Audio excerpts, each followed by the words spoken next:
미국 중간선거 결과가 이제 개표가 진행되고 있는데 거의 다 끝난 것 같습니다. 상원은 공화당, 하원은 민주당이 차지했습니다. 네, 이 주제 이준한 인천대 정치외교학과 교수 그리고 신범철 아산정책연구원 안보통일센터장 두 분과 짚어봅니다. 어서 오세요. 예, 안녕하세요. 예, 센터장님 일단 지금 결과가 최종 확정된 건 아니지만 저희도 지금 외신을 통해서 계속 확인하고 있는 거는 어느 정도 그 결과는 나왔다. 이렇게 좀 봐도 되겠죠? 예, 뭐 이제 거의 끝난 것 같습니다. 그러니까 상원 같은 경우에는 과거 공화당이 기존보다 한 3석을 더 얻은 거로 나왔고요. 그리고 현재 하원 같은 경우에는 조금 더 이렇게 개표를 해봐야 되는데 현재 26석을 과거보다 더 얻어가지고 예. 이제 하원을 이제 장악하게 된 거죠.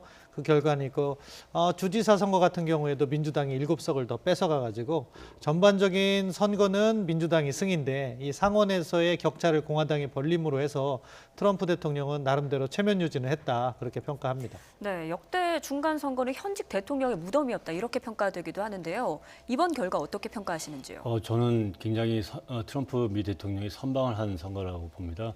왜냐하면 이번에 출구조사를 하면서 대통령 지지율 조사까지도 포함했거든요.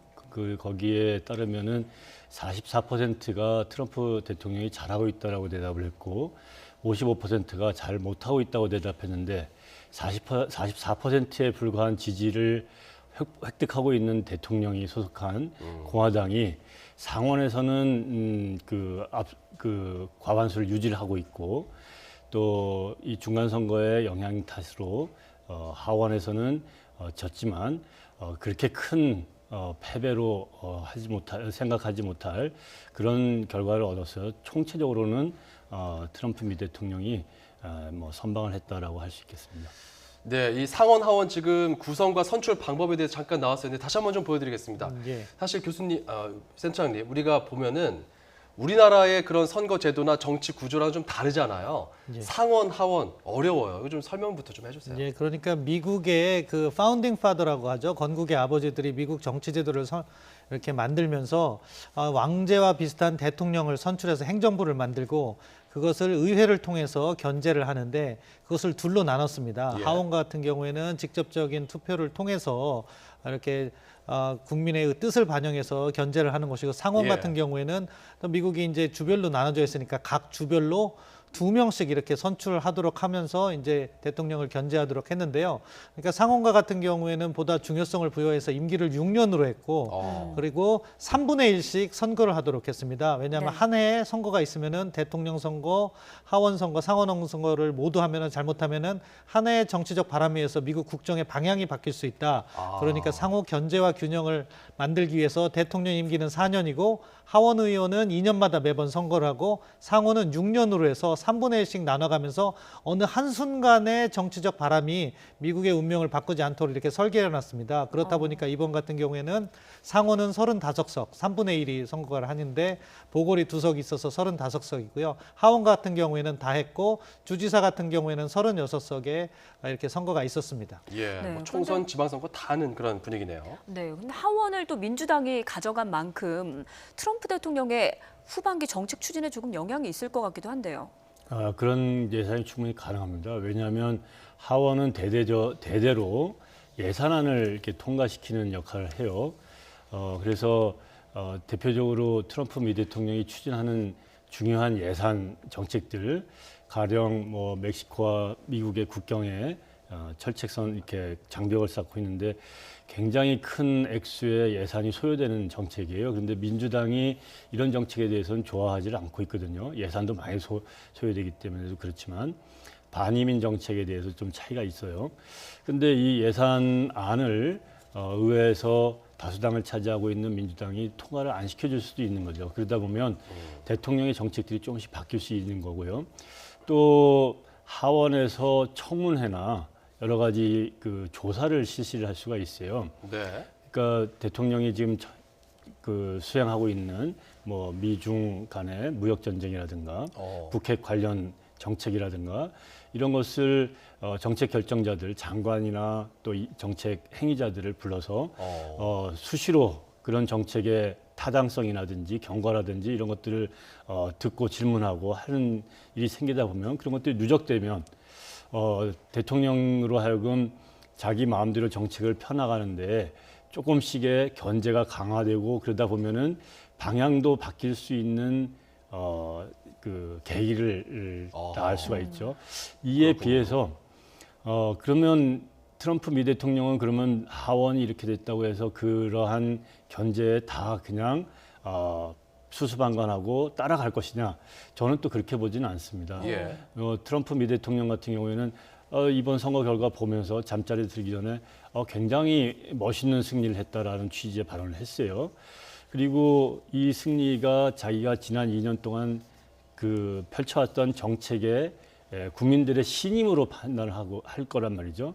그렇다면 앞으로 남은 임기 2년 동안에 이러한 그 지지를 받았다고 보고 계속 상반기에 했던 정책을 계속 이어나갈 가능성이 있겠죠. 예.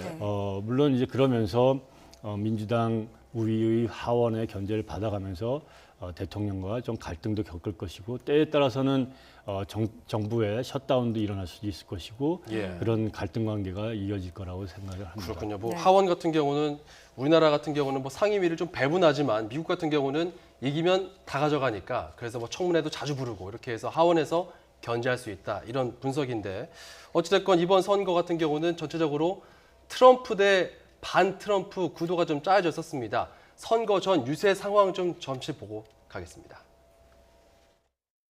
And I'm not on the ticket, but I am on the ticket because this is also a referendum about me and the disgusting gridlock that they'll put this country through.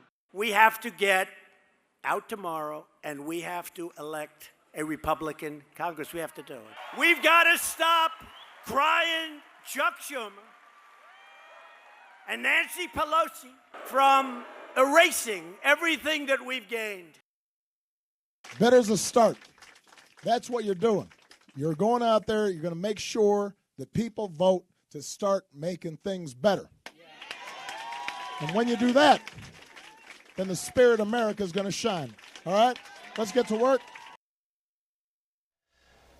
네, 두 대통령과 전직 대통령의 모습을 보셨는데 교수님 이번에 보면은 어찌됐건 반 트럼프 진영의 이야기들을 봤을 때 인종차별 얘기도 있었지만 특히 오바마 케어를 폐지한 트럼프 대통령의 이런 정책에 대한 심판도 있었다 이런 지적도 있거든요. 예, 그렇습니다. 핵심은 국내 정치 이슈였던 것 같아요. 그래서 트럼프 대통령의 뭐 스캔들도 있었지만 많은 사람들이 오바마 케어로 인해서 중산층 이하 서민들이 많은 보장을 받았는데 트럼프 대통령이 들어서면서 그것을 트럼프 케어라고 이름을 바꾸고 그 보장을 줄였죠. 그래서 많은 불만이 있었던 그런 상황이었고 그런 것을 모태로 해서 블루 웨이브다 해서 민주당의 바람을 일으키려고 많이 노력했습니다.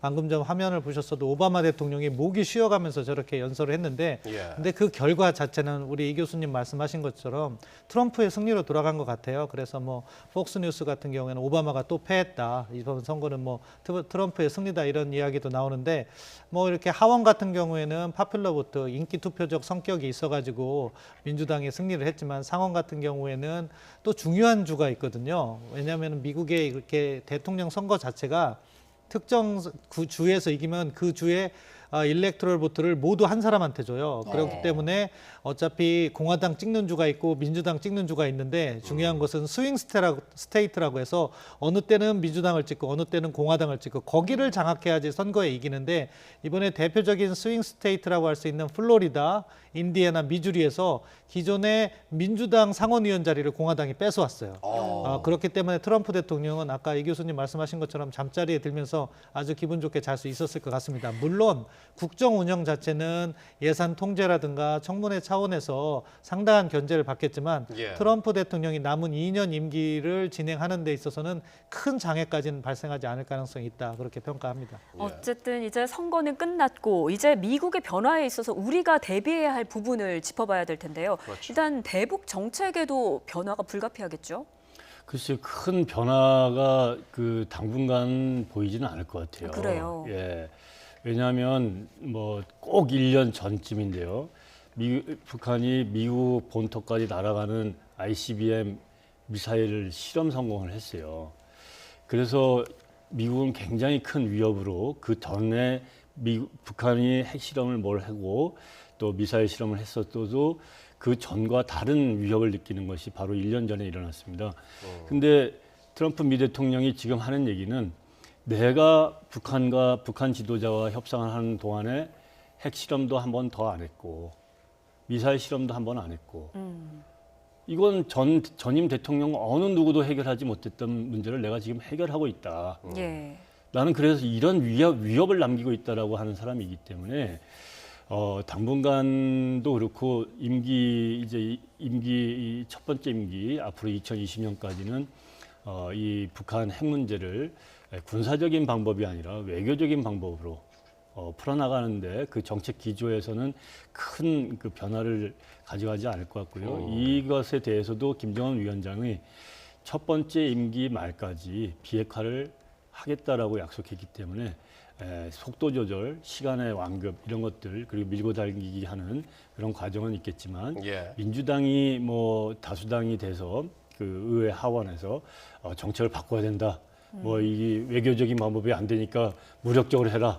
뭐 제재를 풀어줘라. 먼저 더 풀어줘라. 이런 것은 안 나올 가능성이 높지 않나. 그렇군요. 네. 그렇다 보니까 트럼프 대통령도 북미 협상 관련해서는 좀 긍정적인 입장을 내는 것 같습니다. 이야기 좀 들어보고 가시죠. If you read the papers today, it came out to the surprise of a lot of people, not a surprise to me, that they don't mind having people come over, the experts, and check the sites. 네, 북한과 관련해서는 어느 정도 이제 상원 쪽에서는 공화당이 또 장악했으니까 별 문제 없이 기조를 이어간다 하더라도 앞서 저희가 또 그래픽으로 잠깐 보여드렸었는데 폼페이오 국무장관과 김영철 또 부위원장의 만남 원래 현지 시간 8일 예정돼 있었는데 이게 지금 연기됐거든요. 혹시나 이번 선거에 영향은 있는 것이 아닌가 이런 분석들이 많았어요. 아마 그 시기가 오늘 새벽 정도에 조율됐을 것으로 보이기 때문에 선거가 한창인 가운데 그런 북한의 아마 참석 불가 통보를 받았을 것으로 보고 그것은 뭐 선거에 직접적인 영향을 미치진 않았다. 그리고 또한 선거 결과를 보고 북한이 갑자기 입장을 바꾼 것도 아니다라고 생각합니다. 다만 현재 미국과 북한 간에 진행 중인 비핵화 협상의 핵심 내용이라고 할 수 있는 그 신고 검증 부분에서 양측이 조율이 어려웠던 것 같아요. 이번에 사실 미국 국무부가 이틀 전에 발표한 내용을 보면은 싱가포르 정상회담 합의사항 4개 항을 모두 논의한다 하는 측면은 상당히 유연한 입장을 보인 거거든요. 북한이 이야기한 대로 양국 간의 그 관계 개선 그런 부분과 관련해서 연락사무소 개설이라든가 두 번째 항이라고 할 수 있는 평화체제 구축 관련해서 종전선언 그리고 세 번째 항이라고 할 수 있는 비핵화 문제와 제재 해제 문제를 미국이 다 논의한다는 것은 의미 있는 것이었고 그래서 우리 청와대도 그런 부분에 주목해달라 이야기까지 했었는데 아마 그것을 해결하기 위해서는 미국이 요구하고 있는 강도 높은 검증 이것을 북한이 수용해야 되는데 아직은 그럴 때가 아니다. 그래서 약간 더 정세 변화를 조금 더 지켜보고 대화를 하겠다는 입장으로 선회한 것 같습니다. 그 점은 아쉽고요. 그리고 이제 미국 민주당의 대북 정책을 잠깐 더 말씀드리면은 이 교수님께서 말씀하신 것처럼 트럼프 대통령의 대북 정책 기조와 크게 다르지 않습니다. 민주당도 뭐 지금 당장 트럼프 정부가 방향을 바꿔서 압박을 가하라 이런 이야기 하지 않을 거고 또 트럼프 대통령이 보다 입장을 부드럽게 해서 검증을 건너뛰고 협상을 진행하라 이런 이야기도 하지 않을 겁니다. 그렇기 때문에 큰 틀에서는 같다고 볼 수 있는데 다만 두 가지 차원에서 조금 민주당의 견제가 있을 것이다. 처음은 무엇이냐? 트럼프 대통령이 즉흥적으로 정책을 전개하는 것을 막으려고 할 거예요. 갑작스럽게 정상회담을 한다든가 갑작스럽게 어떻게 타협을 한다든가 다른 한편으로는 인권 문제에 대해서 약간 강도 높은 목소리를 낼 수가 있다. 지금 트럼프 대통령은 북한과의 협상 과정에서 인권 이야기를 하지 않습니다. 근데 전통적으로 민주당 쪽에서 인권 문제를 중시 여겼기 때문에 그 두 가지 문제에 있어서 제동이 걸릴 경우에 트럼프 행정부가 원하는 협상의 진행이 조금 더디게 될 가능성은 있다. 그렇게 평가합니다. 네, 예. 이번 선거가 한반도 상황에 어떤 영향을 미치게 될지 지켜보도록 하고요. 또 하나의 관전 포인트가 이번 미국 중간 선거에서 20년 만에 다시 한국계 연방 의원 탄생이 지금 유력한 상황이잖아요. 어떤 의미가 있을까요? 1992년 저도 이제 그 한참 전으로 기억하는데 김창준 의원이 캘리포니아에서 그 하원 의원으로 연방 하원으로 선출됐는데 3선까지 했었어요. 제가 2016년 미국 대통령 선거할 때 한국에 오셔가지고 이번에 대통령 선거 때 트럼프 대통령 당선된다 이런 예언도 하고 한참 다니셨는데 이번에 만약에 그 캘리포니아 주에서 또 여성 영킴 의원이 탄생하고 뭐 또 다른 지역에서도 박빙의 승부를 지금 개표하는 과정에서 걷고 있다고 하는데 당선이 좀 많이 돼서 예. 한국의 파워를 대변하고 또 미국 사람들을 통해서 한국의 목소리를 한 게 아니라 진짜 한국의 핏줄을 가진 사람이 좀 3선이 아니라 뭐 좀 한 10년, 20년, 2년 임기니까 한 10번 정도씩 해서 예. 장수하는 그 의원이 좀 나와서 좀 그 선전하기를 좀 기원해 봅니다. 보통 네. 미국에서 이렇게 선거가 치러지게 되면은 뭐 의원 외교다 해가지고 우리 국회의원들도 미국에 가서 또 인사도 하고 교분을 쌓기도 하는데 한국계 연방 의원이 탄생하게 되면 실질적으로 우리나라와의 그런 외교적 관계, 특히 정치적인 그런 가교 역할을 할 수 있습니까? 하겠죠. 전에 그 연방 하원 의원을 했던 김창준 의원도 한국 역할을 많이 했죠. 다만 여기에서 조심할 게 있어요.